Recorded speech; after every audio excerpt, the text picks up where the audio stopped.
What's good, Pack Horse family?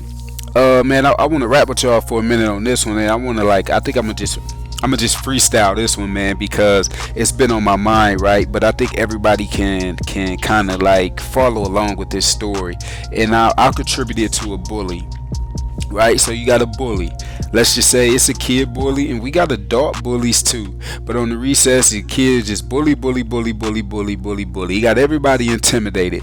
But the minute somebody stand up to this bully and pow, hit the bully, stand up to the bully, oftentimes you realize the bully ain't really tough as the bully put on the outside. That was just the exterior. The bully was doing that for some other reason because of some other problems in his or her life, right? And that's the same thing as when you transfer that into adulthood. A lot of people, a lot of power-stricken people that always want control, that always want things done their way. It was something that happened probably in their childhood that really wasn't corrected, and now that they're adults, they really not doing anything for the situation to help out anybody else around. Especially like if you involved in you raising kids, like your kids watch, our kids are watching us close, right? And like they say, oftentimes kids go grow up and do what they see their parents do. You see what I'm saying? And that's just a fact, man, because they kids, right? And like kids, a young mind is easy to mold, just like clay. But not just a young mind, man. Some adult minds, yo. Like you see adults being followers these days, right? So it's like a young mind is easy to mold, right? A weak mind is easy to influence, right? But when you get to a strong mind, what about a strong mind? Because if you ask most individuals, do you think you a strong-minded individual? I think most people go answer, yeah. I think, yeah, right?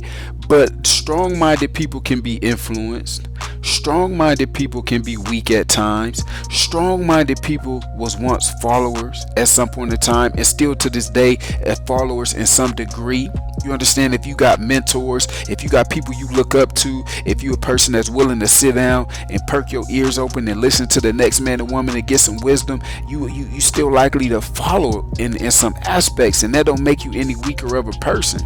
You understand what I'm saying? But I just wanted to tie it together that even strong-minded people got tendencies to follow, got tendencies to be influenced, because you got to stay open. You got to stay open in this world. But one thing about a strong-minded person, they go get both sides of the story. They go get two sides of a story. By then you equipped in the mind to get both sides, right? And then you go come back and be the judge, because you gonna have all the facts, you gonna have all the evidence, you gonna have everything you need before you make a predetermined decision, a prejudiced decision based upon the look of something and based upon hearing one side of it, right? So we all, no matter the age, man, we all got a mind of our own. We all got a powerful mind of our own, and we got to use it the best we can from day to day, right? Like I know a lot of people on here, you may know a sports, you may not.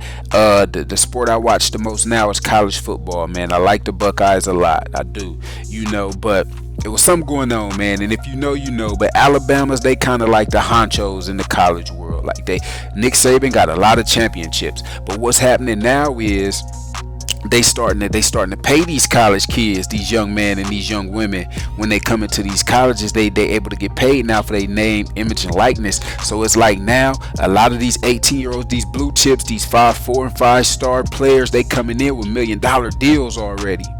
You understand what I'm saying? So I made this, I'm saying this to say this. Now the power shifted in the college world, whereas Nick Saban was so top heavy with getting a lot of the top players. Now they're swaying, because now these players ain't like, oh, I don't just have to go to Alabama to get this and that. I can go, I'm gonna just throw Ohio State out there because I'm an Ohio State fan. I can go to Ohio State and get $1.5 million. They was only trying to give me 1.2 over there, so I'm finna go, or I'm gonna go to Florida State, I'm gonna go here, I'm gonna go there. Bam, I'm gonna get to the story though. So Nick Saban, when he got in the uproar, because Nick Saban used to winning, Nick Saban used to getting his way. I'm not calling him a bully, but I just want y'all to tie the story in and think about the bully in your life that you may know or you experienced. Them bullies used to winning. Them bullies used to getting their way. Them bullies used to saying, jumping at you and you flinching, and they used to doing this and you just bowing down to them.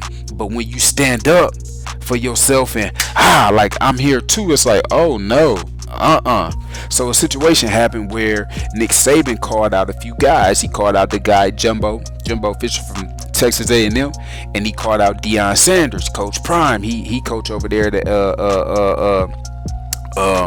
where he at, man? Down in Florida somewhere, I think. Now he a head coach, right?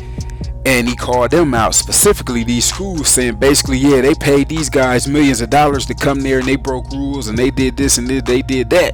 So Jimbo, he was hot. He took the offensive route for real, for real. But Coach Deion Primetime is who I want to highlight. He slid in and just hit him with a couple bars, pow, pow, real quick. He said, listen, I like Nick Saban. He a good guy. We do Aflac commercials together, all that. He cool with me. He said, but Nick Saban forgetting one thing. I used to be in the NFL. I got a lot of relationships with coaches, front office people, and players, right? He said, Nick Saban forgetting I know who used to pick the bag up and who used to drop it off. And what he mean was, he know who Nick Saban was paying well before all this was happening to get top players into his school. So then what happens is, like when you slap that, when you finally stand up to that bully, you slap that bully, and that bully like, oh no, I didn't mean it like that. I didn't mean to say it like that. I didn't mean to come off like that. They go on the apology trail, and they go on their defensive end on their own right. You know what I'm saying? But I just had to make that point though.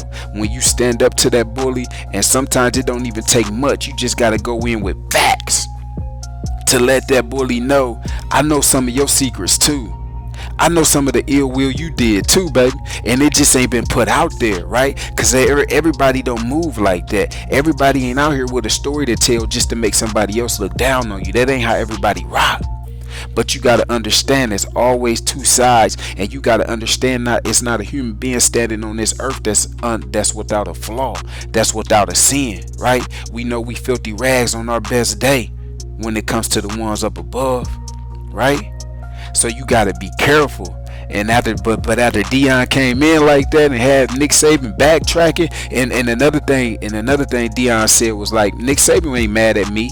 He ain't coming at me. He talking to his boosters. Let his boosters know, like, yo, I need some more money. Y'all got to throw some more money at these players, because I got to keep my reign. Like, I'm a winner, baby. That's all I know is win. Like, he got an award named after him. He ain't retired yet. You know what I'm saying? So I just had to come on here, and I just wanted to talk about that. Like, sometimes you just got to stand up. Sometimes you just got to stand your ground, and sometimes you just got to keep going when all the doors seem to be closed, and when everybody seem to be against you, when it don't seem like nothing going right. I want you to stay on your bended knee. I want you to keep praying. I want you to keep believing that everything gonna turn out in your favor.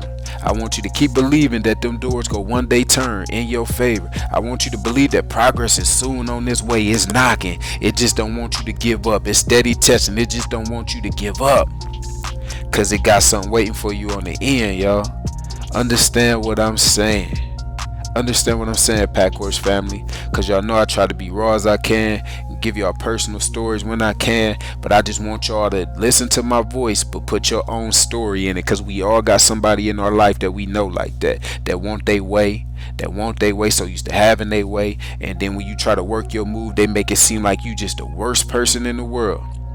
Right? And it may seem like that to the world, because you may not be out here telling everybody your story, because that ain't really what you want to do. You don't really want to waste your time talking to people that ain't important, that ain't movers and shakers, that's go get things done. You got to build your team up and put powerful people on your team. And I'm learning that too, man. It's power in building a good team. It's power in surrounding yourself with people with more knowledge than you in a certain area that can come with certain keywords and certain relationships that they already got and come through and make things happen, man. It's power in that for real, y'all. But listen, dang, I'm almost at 10 minutes, family. I hope y'all caught my grift, because I was coming straight off the top with this one. But y'all know I appreciate y'all. I want y'all to share this if it impacts you. I want you to like it for me, and I want y'all to keep helping me grow this Pack Horse movement, baby, because we create champions over here at Pack Horse. But I'm out, y'all. Peace, success, and prosperity.